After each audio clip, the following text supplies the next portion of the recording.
everyone. It is Monday, January 31st, my dad's birthday. Happy birthday, Dad. We had some really cold weather over the weekend. As promised, we are here today to tell you what to do after a freeze in Brevard County, something we don't see very often here in Zone 9B. With me again is Brian Tafoya, FNGLA certified horticulture professional and FNGLA certified landscape maintenance technician. He's responsible for taking care of all of the plants that live here. So as he's been doing our cold recovery efforts here in the gardens, we're going to share some tips with you as well. Hi, Brian. Hello. All right, so you gotta speak up. Yasmin's a little ways away from us. So tell me what you're going to show me as far as like the different types of damage that we might see when it comes to cold. So we didn't actually, in Rockledge, at Rockledge Gardens, I'll say, it didn't seem to get as cold as I thought we were going to get, or at least the damage isn't as bad as I've seen before. Yeah, I think we only got to 33 here in Rockledge, which is not a true hard freeze.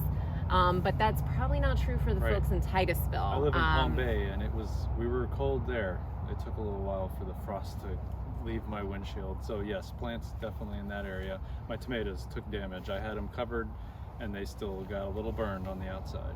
So we were cold. All right, so we're not seeing here the evidence of a true freeze, but some of the stuff that we're going to be doing and showing you is going to be the same. So Yes. You're going to show us this Coleus first, right? Yes. So the Coleus is one that will definitely show symptoms if it gets a little cold, and here we go. So let's see, that happened over 24 hours ago. The damage will usually by now start to brown out, but your first signs that you saw first thing in the morning was wilting, most likely, especially in Coleus. If it was really bad, the whole plant will be wilted. It'll look like it's dried out. What happened is all the moisture has left the leaves, the cell walls have busted open, all the moisture is left. Before we got cold during the night, if you remember, during the day the wind was blowing and it was cold. Even then we were lucky to get out of the 40s. Wind that passes through leaves will draw moisture away a lot quicker. I was thinking that wind was going to continue through the night. One of the reasons why we didn't get as much damage here is because it didn't. It stopped. It got kind of still during the night, which was an advantage to everybody in Brevard. Yep.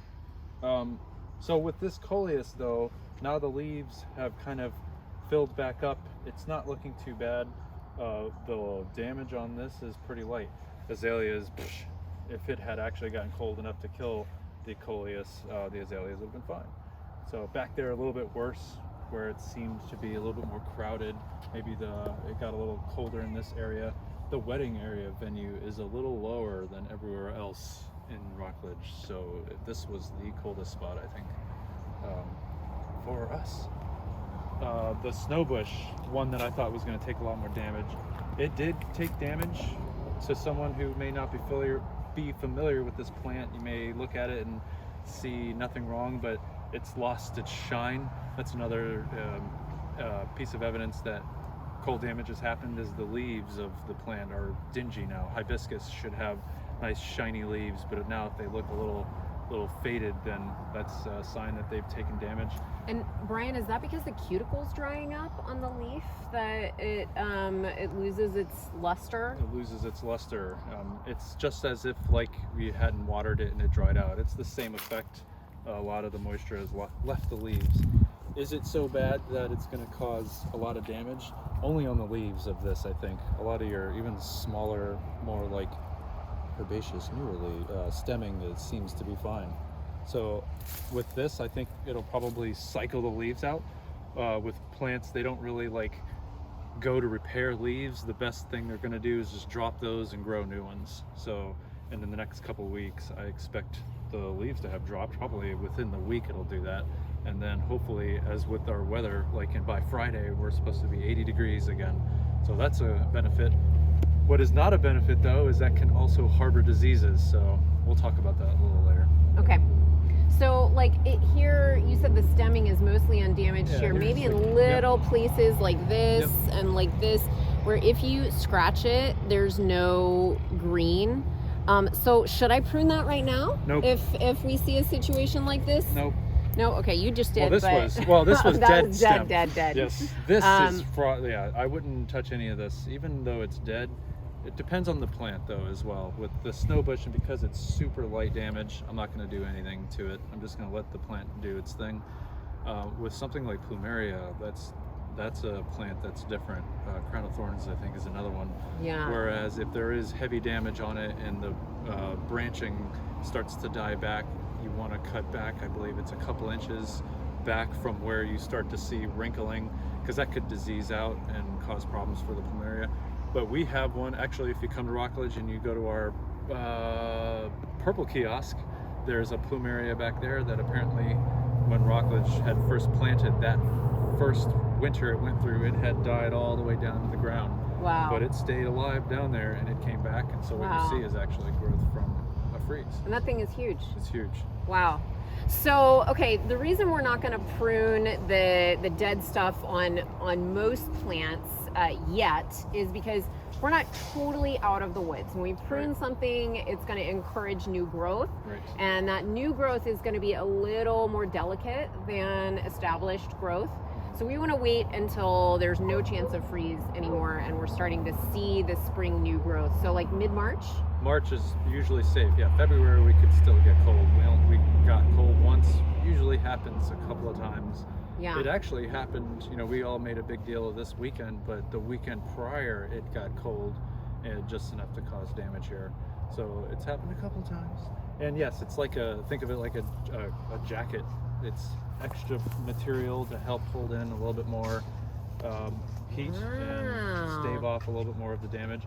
And yes, if you go and you trim this thing, it'll put out a lot of heavy growth with it feeling like spring is coming on. And if we get another cold snap, it could catch some damage. Okay, so moral of the story is if you do see some dead branches on any of your plants, with the exception of Plumeria and Crown of Thorns, you want to go ahead and wait on the pruning until probably March on that. So Brian, you're going to show me some other types of damage, some things where they are not going to come back, right? Yes. Which actually... Oh wait, we want to look at the Carambola first. We want to see some damage on a tree. So we're going to walk over here to this Carambola, aka star fruit tree. One thing. Another plants that have frost damage and stuff, it'll look dingy, etc. Another way it can manifest is by coloration. Purpling is what happens a lot in leaves. And here's an example of a little bit of purpling in this one. Where did it go? I just saw it. Here we go. That's a good one. Same kind of thing. This is a really... If there is damage, it's pretty purple. This is a really good example. So if it's a plant that doesn't normally have a purple hue to the leaves and it looks purple, then that might be a sign of cold damage. Ixora is one that'll do it.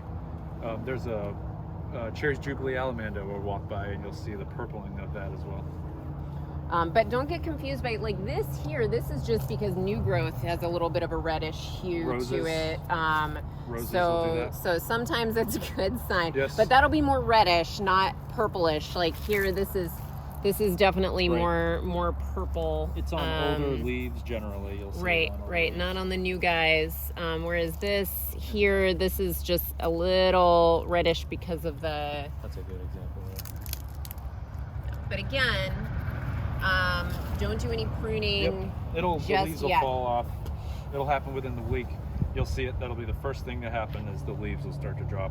Hopefully not all of them. This just needs to come out. That's an example actually of a New Guinea impatient that was already compromised. You can see the ones around it look fine. They're not wilted, but then all of a sudden you got this one that's... So it was probably already bad and the cold finished it off. So I am definitely going to pull that thing out just to stave off diseases. The rest of them look pretty good. And that's something that we are aware of as well. The healthier a plant is to start with, the more resistant it is going to be to cold, the more willing to pop back and kind of fight things off. Right. It's very similar to humans and animals. If we're already healthy, we're gonna do better in the elements than if we're not. I was expecting a lot more issues, but there's not really a whole lot to talk about. I had already trimmed the snow bush, so it started putting out new growth. It'll be interesting to see if that burned. Yes. With the tree, this one was one that I can't remember. It must have been about 5 years ago, first year or two when I first started. This got burned to where every leaf dropped off. It was the winter actually after we had hurricanes. So the hurricanes came in and whipped this thing up, and then it put out all this new growth, and then winter happened, and then it burned all the way back. And we were thinking, oh no. but it did come back, and it's still a very prolific tree. It has fruit on it, but you can see, especially up at the top where it's getting the worst of the wind, probably they're hard to see it in curly video. and yeah, the wrinkling, the leaves are just droopy. Again, that sheen is gone. It just looks like somebody went in on Photoshop and messed with the colors. Right, and you can even see like here down lower where it wasn't getting as much wind, there is more of a shine on the leaves than there is up top. If you come around, if you remember in the first video I had said that when winter usually happens, the wind tends to crank hard from the northerly directions. And so you've got leaves that have been burned and blown off on this side, which is the northern exposure. Yeah, you can see the sad wilting over here much more than on the south side of the tree. But I don't expect any stem death, not a lot of it, and this thing will look like it never happened within a couple of weeks. Yes, if we stay warm. Plants are resilient. But again, don't prune this stuff yet. We want to wait until springtime, new growth, no more chance of cold weather. So here's an example of something I will prune, just because this is our wedding venue. It has a little bit of frost damage on it. This browning, this is a gold mound Duranta, and these will get kind of beat up if it gets cold enough. These will purple out too, but it looks like this is just drying. I will prune this because it'll be fine, but hopefully we won't get cold again, because if we do, here we go. This is a cool example of a purple leaf. Oh yeah. It's like green and then it just goes straight purple. Fine on the underside. Okay. Copperleaf that I had not known it was going to get cold and it put out new growth, but thankfully it didn't burn. It looks good. Oh, that's some northern exposure too.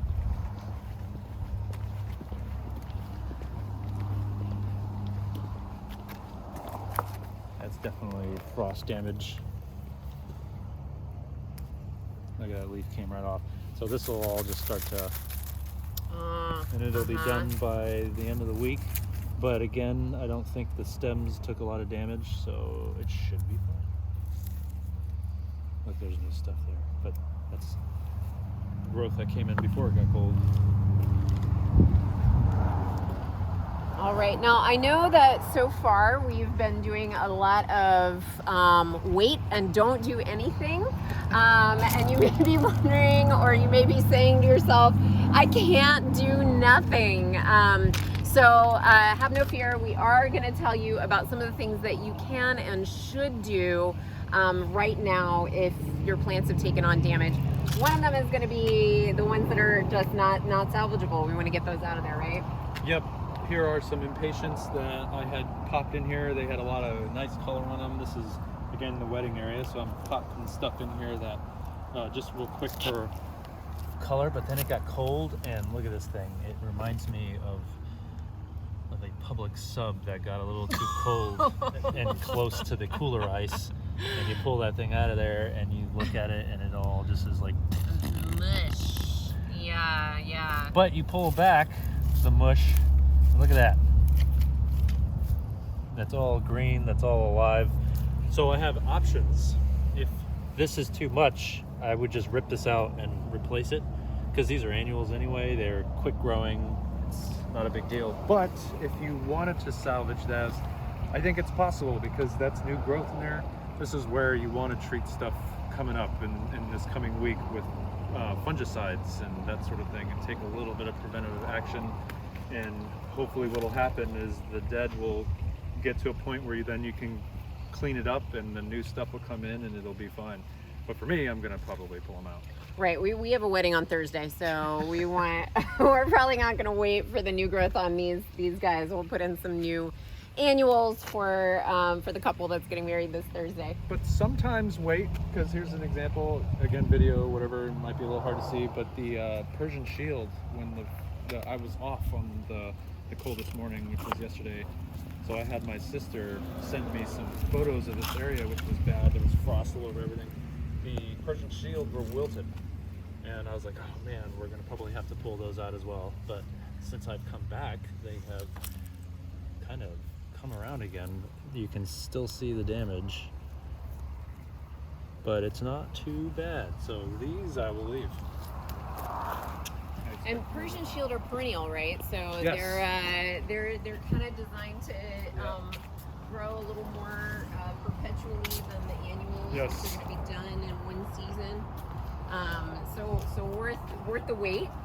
I pulled this thinking I wasn't going to get a chance to show you the garden bed. So, but another example of an impatient that got beat up. Public sub, too close to the ice, but nice and green on the inside. And there was ice on it this morning when I came into work. Okay, Brian, I am not the type of person who can sit and do nothing when my plants look sad. If I want to offer them a little bit of TLC, what am I going to do? So yes, the first thing is watering. With plants that just went through what they went through, you don't want to throw a lot at them at once. Much like if you're mowing the lawn and you're too hot, you don't want to jump right into a steak and potatoes dinner, but maybe a little something to break your... Maybe get a glass of water. Glass of water. And these are glasses of water and tea and that sort of thing, juices. A root drench. This is Bushdoctor Kangaroots. Very low MPK numbers, and that's what I'm looking for. I don't want crazy numbers. That's steak and potatoes. You want light soup. 0.8, 0.1, 0.3, 0.03. Yeah. So what this, you're not really looking for nutrients per se, but what this has is a lot of living microbes in it. And there is a little bit of nutrients in there. It's just going to give the plant a burst. It's going to season the ground. When roots want to go out and start repairing the plant, this will kind of help without overwhelming it. Kelp. This is a good one. This is pretty good after also low MPKs low here. So it's going to offer some support, some nutrients, those beneficial microbes that are going to help move it along. Light and non-aggressive. And micronutrients, same kind of deal. But these two are pretty good at it as well. But this is kind of an all-in-one. Very light. You're using teaspoons per gallon. That's how little of this stuff you're using. Seaweed. This is like the kelp, but a little different. Maxicrop. Low aroma as well. Like people, if you've ever sprayed fish emulsion, if you enjoy that, that's awesome. Yeah. I do. I don't mind. I fish. But the seaweeds and the kelp is a little less aggressive. And I use the kelp or the seaweed on my houseplants too, specifically because of the smell. Like if I'm bringing it in my house, I'm not looking for the holy mackerel fish smell in my houseplants. But these are great for indoor use also. This would be the kind of stuff I use in my water to act within this week, first week of it getting cold. The light aggressive approach. Later on down the road, that's when you can now maybe add a little bit of fertilizer. Again, we don't want to stimulate a lot because we're not technically in spring at all. Actually, we're still only in February. Still fully winter. It's January 31st. That's right, tomorrow's February. Tomorrow's February. Okay, so this adds a little kind of TLC right after the freeze without adding that, the heavy fertilizers that are gonna really stimulate growth. So good option for TLC. And then you had mentioned fungicide earlier because Some things can take on fungus after a freeze. When things get wet and mushy like this, that is like rife for the fungus to come in and kind of form little colonies. So the best thing to do is to try to outpopulate the bad stuff with the good stuff. Living microbes, again, that's non-aggressive type. It's non-systemic. This is kind of a thing where you just spray it all over. So if you wanted to try to save your impatient that just got obliterated but still has some green in there, I would douse this pretty well, like enough to soak. You want to get it down into the soil. You're not going to hurt your plant. You can combine this with stuff like this. You can make a little bit of a brew and go ahead and spray everything. And some of the ways that you can administer these products are, if you're hand watering and you want to mix it up in a watering can, you can do that. Mm-hmm. Probably the most efficient, effective way would be to put it into a hose end sprayer. These will have a nozzle that attached to the end of your hose. They've got measuring on the side to help you figure out how much you need to add. It comes out a lot, so if you've got a lot of landscape like that area we walked by, in fact we already did, soak the whole area with combination. I hid this and then brought it back out again because I wanted to not really stress this one, but this is a good one, Genisys. This is like a mobilizer. It cleans the leaves. It helps to make nutrients and whatever you're spraying foliar wise and root drench get into the plant a little better. Reason I hid this at first is because the first week, like I wouldn't want to use too much of this with this because that can possibly make things a little worse initially, just that first stressful week or so. That's like adding the steak and potatoes after you're about to pass out from the sun. Right. It will. Yeah, I haven't thought of the analogy for that, but yeah, yes. Little, maybe not right away, but that first week, when you go to spray a systemic later on, like, I'll actually go back to this again. Once this all kind of passes and it seems like it's coming back around, and you want something that lasts a little longer, like this is good, but a systemic lasts longer. That's where this comes in. It's going to help that systemic get into the plant a lot easier. Cleans out the stoma, invigorates the roots. Genisys is great to add to almost anything that you are feeding your plants or using to prevent issues like pests or fungus, because it does kind of clear out that xylem and phloem, those vascular bundles in through the plant, and helps the plant do what it does just a little bit better, right? Yep.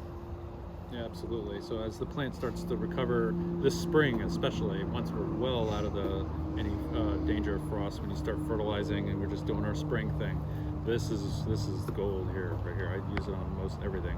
When I did spray a little bit of this morning, but I was very light on what I was spraying. Right.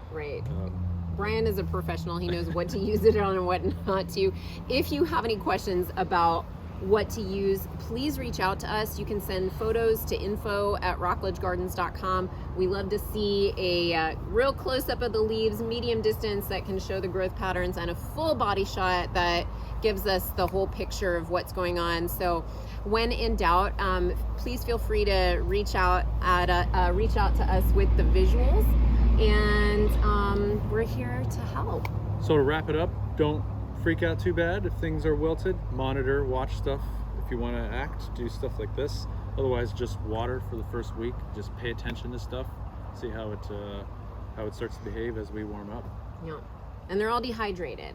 Yes. And don't worry about freezing your plants. We had a call from somebody earlier. She's like, "Oh, should I water my orchids that were outside, or is that going to make them freeze?" It is not going to make them freeze, and the roots are going to be more resilient if they are moist and pliable than if they're dried out and brittle. We didn't go into a hard freeze. Like I saw on social media a history of Florida back in, I can't remember exactly the date, but it was the citrus industry was devastated by a hard freeze when all the trees split open because it rained a lot prior and the trees absorbed everything, and then it froze and it split right open. But with this, it's different, and it was better to water your plants and have things full, because as that wind was blowing and things were drying out, it had a surplus of moisture to work with.